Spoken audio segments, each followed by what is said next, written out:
Have you ever wanted to watch the NFL draft? Do you find yourself watching it and wondering, why is this player being picked? Have you ever wondered that? Well, look no further than the New England Patriots, baby. The New England Patriots draft players not because we think that they are actually good at playing football. We draft them because we think that they've been overlooked by the other teams, and we're playing all 40 chess, baby! The New England Patriots is run by longtime coach Bill Belichick. Bill Belichick is most known for founding the Patriots dynasty around 2001 and around the 2013-2014 seasons. What Bill Belichick is now known for in New England is the guy that ran the only general manager that did a good fucking job in the current century for the New England Patriots drafting, ran him out of town because he wouldn't listen to him. He is also known for hiring his inbred fucking children into some of the most important roles, like as offensive and defensive coordinator, and having them be on live television to see them go. Look at that tongue. The New England Patriots. We draft players from the 7th fucking round in the first because we think that they are actually first-round talent. The New England Patriots. We draft players you've never heard of. And now, someone to give you commentary about the picks that they made, I present to you Potato Gaming. Hello everybody, my name is The Potato Gaming, and today we are going to be looking at the recent draft class done by the New England Patriots. Now, as a New England Patriots fan myself, watching this draft was a complete nightmare. I mean, drafting people way out of order and being completely inept of looking at actual talent. Though, we don't know what's down the road, though I can safely say that most of these people that we drafted will not be ending up in a Pro Bowl anytime soon. Now, some context of what happened during this draft that made it so bad. Last year we had a guy named Dave Ziegler who was our de facto general manager. Now, if you don't know about the New England Patriots system, we technically do not have not had a general manager for about a decade. We've mostly had Bill Belichick serving general manager roles, but because he's a coach, he doesn't count as a general manager, yada, yada, yada. You get the point at that idea. But we had a guy last year named Dave Ziegler who acted as de facto general manager, and he had a pretty good draft class. He drafted Mac Jones with the 15th overall pick, who is our starting quarterback. He got Christian Barmore, who's an amazing defensive tackle for our team in the second round. We also had Ronnie Perkins and Ron Marde Stevenson. I apologize if I said that name wrong. Both players also very good. And so 4 out of the 8 picks that we officially made are either starters or very good or very, very good backups that get reps in our games. Sadly, he moved on to Las Vegas. Very recently, he moved on with Josh McDaniels to that position, and so Bill Belichick was put back in charge of our draft. And as many people would suspect, we did not have a good draft class. But let's get into it. Round 1. I do apologize for these first few rounds. My mic died out, and so I had to go with some backup audio. In the first round, we went in with the 21st overall pick. Sadly, we would trade out of this position, and we would trade with Kansas City, who would use the pick on Trent McDuffie, a cornerback from Washington. A lot of people said that we might have actually been looking at that person. And so, if they were true, then we just got fleeced by Kansas City. But for the trade, we also got the 94th pick, which is in the 3rd round, and the 121st overall pick in the 4th round. We got more picks, but probably lost the guy we wanted. Anyways, for the 29th pick, we went with Cole Strange, a 6'5", 307-pound offensive lineman from Tennessee, Chattanooga. While Cole is an okay pick in my book, ESPN rated him third best offensive guard in the draft. Cole could have probably been picked up maybe in the second, hell, maybe even in the third. He was rated on a lot of boards very low. And arguably, the position wasn't really one we needed to fill this importantly, using the first overall pick for something so small. Most of us were hoping for a linebacker, though the team would say that they would be going with the linebackers from last year that they had, because most of them were injured, most of them were rookies. But other than Matthew Judon, none of them were really impressive. I mean, Ronnie Perkins was out with injury. Jawan Bentley only has 2 sacks from 4 years. I mean, yeah, that's a great pick. And others were bench warmers or 2021 rookies. I mean, it wasn't so... But, they're going to go for that, and so all prayers go to them being right, I guess. But going for Colt Strange this early, I mean, there's David Ajobi, Christian Harris, Nakobe Dean, Drake Jackson, D'Angelo Malone for that linebacker position. I mean, most of these guys are considered probably some of the greatest linebackers that are going to be in the NFL. And even though Ajobo and Nakobe Dean are going to be out for next year because they're both injured and they're not going to go under real surgery, or they're going to be out for next season. Still, them coming back that next season, would be great, because then if any of these linebackers didn't work out that they talked about, then we would have 2 guys that could be easy starters right there. Christian Harris, he was from Alabama, and I really liked him because, Alabama's scheme is very similar to ours. They were both, but all these picks were open. And even if we didn't go linebacker, there was still Perron Mathis and Travis Jones at defensive tackle. 2 guys that are, again, day 1 starters. But if you didn't want to look at that, we go in later rounds. We did go and pick skill positions like cornerback and wide receiver. And if you looked at that with the departure of Gilmore, a few years ago, and J.C. Jackson this year, getting a cornerback might have been pretty important. Like there's Andrew Booth Jr., Roger McCurry, or even Kyle Gordon, who are all open in this draft and at those positions. And even if you thought the defense was just fine being held together with the duct tape and prayers that we have them right now on the offensive side of the ball, like what they picked with Colt Strange, you still had Christian Watson and Sky Moore to back up that wide receiver role. I mean, I don't think anyone, the NFL, is really standing on a table for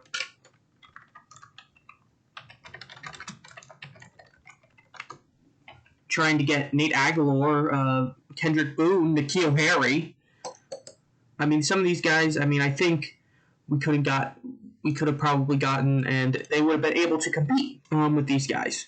Sadly, though, we went out and got Cole Strange, someone who, to get an idea of what this pick is, here's a clip of the Los Angeles Rams talking about Colt Strange. We wasted our time watching him thinking he'd be at 104 maybe. I just think, personally, that getting a cornerback would have been a more important need than getting an offensive lineman, though I guess we saw a different league, Bill. Thanks, Bill. It just brings questions onto the roster, putting a lot of pressure on these guys, which we are not very good under. So, going to the second round now. In the second round, we originally had the 54th pick, but we wanted to move up in the draft. Yes, with Kansas City. We sent the 54th pick second round and the 158th pick to Kansas City to move up 4 spots to number 50 in the draft, and we drafted Taiwan Thornton, a wide receiver. Ranked by ESPN as the 18th best wide receiver, his value was mostly seen in the combine, where he was the fastest player in the entire. There's a car. He was the fastest player in the combine, which is pretty good. I thought there was still other better players that were better on the draft board that filled more important needs than wide receiver. Like I talked about with our first pick, the offensive side of the ball isn't pretty, but I still think that drafting a wide receiver here wasn't a necessity, though still at this point, I would say linebacker. There were some amazing linebackers in this draft class. There was Christian Harris, Nakobe Dean was still on the board as well. Drake Jackson, D'Angelo Malone. Here's some new guys, Brian Asamoah and Chad Munda. Those guys were also on the board still. And all these guys would go drafted, and they're probably going to be starters for other teams, and sadly, we look the other way on these guys, trusting in the ones that we already have on the roster that were all injured last year. So putting a lot of pressure on these guys, they have to perform. And also on the defensive line, you also had still Travis Jones there. And even with wide receiver, I just wanted to be, a little nitpicky. Christian Watson was gone. They were still Sky Moore, even though and we would actually pass on him a few times. But I would say the pick still good. I generally wanted someone else, but hey, drafting a wide receiver ain't that bad compared to the players we have. Who knows? Maybe he'll actually beat somebody out. He'll be a definite deep threat with his speed. Round 3, baby! The 85th pick, we drafted cornerback Marcus Jones, filling that need that we needed and we should have used on the first pick. We should have used our first overall pick to pick a quarterback, but because that's the Patriot way. Marcus Jones is undersized and is rated by the media as a project, but the Houston versatile quarterback is still someone that can fill J.C. Jackson's position, and so it'll give us some need if Malcolm Butler does not work out. We also had the 94th pick overall in the third round, but sadly we traded away to Carolina, who used it on a quarterback that they desperately needed, and we got the 137th pick in this draft, Carolina's third round pick for next year's draft. Now, from the 4th, 5th, 6th, and 7th rounds, I'm going to quickly go over them because they're day 3 picks, so they're most likely not going to be on the team, per se, or they're going to be like lifelong backups. So I'll just quickly go through them, and we'll see where we go. So with the 121st pick, we draft Jack Jones, another cornerback. This guy was projected to go undrafted in the draft, is very thin, and has small hands. He was arrested for burglary a few years back, but the only good trait that he has is that he's said to have some good ball hockey. Basically, all I'm trying to say is this guy is going to be a perennial backup. So, good job, Bill. With the 127th pick, we got Pierre Strong, a running back, picked by a team with established running back lineup. Listen, I'm not saying drafting a running back is bad. If your team needs a running back, you need a running back. I'm just saying that our team absolutely did not need a running back. We have Damian Harris as our first running back and going to be our starter probably this whole year. And then you have Rajay Stevenson and J.J. Taylor backing him up in that order. And then if we need some receptions, Shane White has the most receptions out of all of them. So you have that position of a catching wide receiver filled already. If he was going to supplant anyone, I guess it would be J.J. Taylor, as Stevenson is still a rookie, so we drafted him the year before, so, he still has potential. And they already said about the linebacker core that they want to look at them because they're rookies and everything, so why not do the same thing for Stevenson, White will most likely retire soon, or White's not one that we need to really cut off because he's most likely going to retire or his contract's going to be up. I just don't see, and then he's definitely not going to get Damian Harris, who's going to be our running back, our number one running back. So, him serving a role in our running back committee, I don't see it. I don't see the pick. I don't see why we would do this. Anyways, thank you, Bill. Next pick, 137, Bailey Zappi. I don't care how you pronounce it. Probably one of the worst picks we make this entire draft. Why the hell are we picking a quarterback? Is Mac Jones that bad? Does Bill hate Mac Jones that much? Are we done with Stidham? Is Hoyer going to retire? Why would we have 4 quarterbacks? The last time we had 4 quarterbacks, yes, it was with Tom Brady. I get the idea. But still, people were back then talking about, this was before Tom Brady was known to be like the most amazing quarterback of our entire generation. And people were giving us a lot of shit about carrying a 4th quarterback. It's a wasted spot. So one of these 4 guys is going to have to be cut before the regular season. Everyone has their thing. Mac is the starter, Stidham is the backup, and Hoyer's serving as a mentorship role for Big Mac. So unless you're planning on cutting Stidham for Bailey Zappi, who, might I add, has no idea how our system works, and Stidham does. So if you have Bailey over Stidham, you're going to have to teach him everything that Stidham wants to do, and I just don't see the pick. But you know why he drafted him? Because he thinks he's going to be another Tom Brady. There's only why the hell would Bill ever draft a quarterback or the next Tom Brady? You know, there's no reason. There's no way that he's not going to supplant Mac, because everyone in New England, at least from my knowledge, everyone in New England really likes Mac Jones, and Mac Jones is a second-year rookie contract. If you're trying to replace him this early, Bill, you know, you're going to get run out of town. In the 5th round, we didn't do any picks. We didn't trade in or anything like that. We didn't trade out. We just didn't have a 5th round pick. But anyways, on to the 6th round. 183, Kevin Harris. Running back. Another running back. Another running back. Another running back. Another running back. Bill.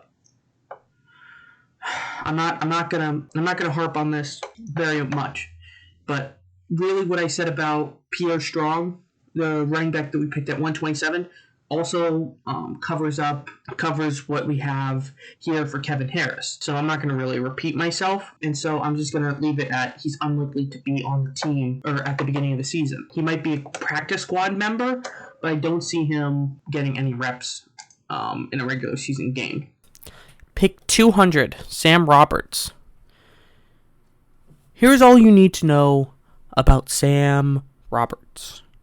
When I heard this pick, I was going out to getting food, so I was not able to watch the 6th and 7th round, and so I had my grandfather call me about the picks. When he told me that we drafted Sam Roberts, I looked him up online to see what was said about him. But when I looked, the only clip that they had to show about Sam Roberts was an analyst saying, and I quote, "Oh no, it's the first player that I had not written up." I'm not kidding. Here's the video. The 200th pick in the 2022 NFL Draft, the New England Patriots select Sam Roberts, defensive tackle from Northwest Missouri State. Nice try, Bill Belichick, but I've already got... Oh, wait a minute. Oh, no. Oh, here we go. Oh, no. Kudos to our research team. It's the first player that I haven't written up. You didn't write this guy up? I don't think I wrote up Sam Roberts. I better Google it, but I don't think I did. Well, luckily... See, I told you. I mean, if there's one guy that's going to get me, it's going to be Bill Belichick. Well, look. Here it is on the official NFL page. The whole damn clip. Fuck you, Bill. Jojo Dumont is still on the board, and still is on the board. And he's available. You could have drafted him, and you could have gotten another defensive lineman. But no! Bill thinks he's so much smarter than everyone, and so he has to get players that no one has ever heard of. Fuck you, Bill. Fuck you. Now the last two picks I'm going to go over real quickly because they both fill the offensive line position that we needed to fill. So, you know, in positions that Cole Strange should have been drafted in, but I'm not going to harp too much on that anymore. And so we're just going to go over the final two picks together, and I'll talk about them real quickly. With the 210th pick, we drafted Chasen Hines, and with the 245th pick, we drafted Andrew Starber. These picks I'm fine with. We have a weak offensive line, and getting some depth at the position is pretty good.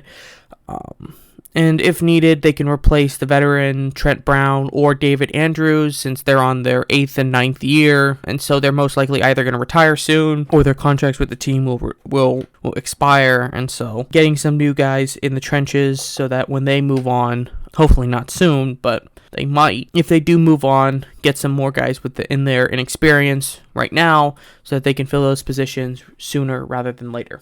And that's it of the NFL draft. Of all of our guys. If I was to give a grade on each pick that we made, first overall, Cole Strange, I would give a D. I would give Taiwan Thornton a C. I would give Marcus Jones a B. I would give Jack Jones a D. I would give Pierre Strong an F. Bailey Zappi, whatever how you pronounce, an F. I would give Kevin Harris an F. I would give Sam Roberts a D, though it's mostly a D because of the other people we drafted, and he kind of fills a position that we need to fill I would give Christian Hines a C, and I would give Andrew Starber a C. And yeah, so let me know if you want me in the future to do, videos about the New England Patriots like this, or to give you guys insights on the NFL like this. I looked online. I didn't see a lot of Patriot analysts or anything like that, or Patriot YouTubers like Tom Grossi, the very famous Green Bay fan. I didn't see too many of those, and so I'm giving you my analysis as a Patriots fan on the Patriots drafting. I asked my dad about the drafting because I get my Patriots love from him because he grew up in Massachusetts. He said that this out of a scale of 1 to 10, this draft was probably a 2 or 1 on the scale, just because of how important it was for the Patriots and how mind-numbingly bad it was. I mean, out of the draft, I think I gave one draft pick any grade above a C, which was Marcus Jones. And while other teams probably had one of the greatest drafts, I mean, it felt like every single pick, every single time I looked at the draft, the Ravens were making another pick. It was insane for them. The Eagles had a really good draft. The Lions had picked probably one of the best players. Houston had an okay draft. The Patriots, I would say, with Bill Belichick picking, I will say we will not have a draft class anywhere close to 2021 ever again. All right, but make sure to like, comment, and subscribe to the YouTube channel. We're trying to get to 20 subscribers by the end of the year, so hopefully we can get to that number. And yeah, thank you so much for listening.